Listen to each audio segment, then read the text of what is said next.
আজ পঞ্চব্যঞ্জনের সাথী লেখা বাঘ নিজের জন্য নিজেকে সময় দিয়েছে। আজ হোক কলরব মুভি দেখতে গিয়েছিলাম নন্দনে, কর্তাও গিয়েছিল সঙ্গে।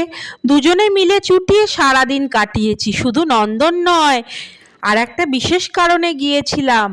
আজ প্রথম আমাদের কথাবাচিকে গ্রুপে রবীন্দ্রসদনে প্রোগ্রাম ছিল, সেখানে অংশগ্রহণ করেছিলাম। আর নন্দনের মুভিটা তো সামাজিক প্রেক্ষাপটের ওপর ছিল, খুবই ভালো লেগেছে। এখনকার ছাত্রছাত্রী মহলের ওঠা বসা, কথাবার্তা, চাল চলন ছবিটার মধ্যে খুব সুন্দরভাবে ফুটিয়ে তুলেছে।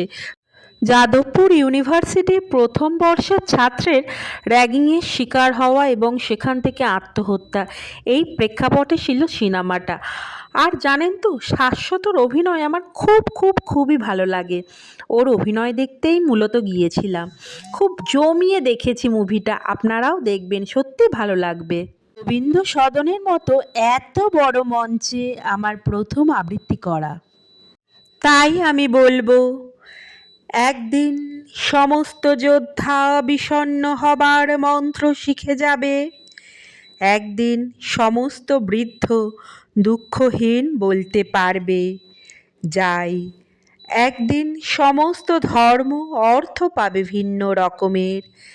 একদিন সমস্ত শিল্পী কল্পনার প্রতিমা বানাবে। একদিন সমস্ত নারী চোখের ইঙ্গিতে বলবে, এসো। একদিন সমস্ত ধর্মযাজকের উর্দি কেড়ে নিয়ে নিষ্পাপ বালক বলবে, হা হা। একদিন এইসব হবে বলেই এখনো সূর্য ওঠে, বৃষ্টি পড়ে এবং কবিতা লেখা হয়।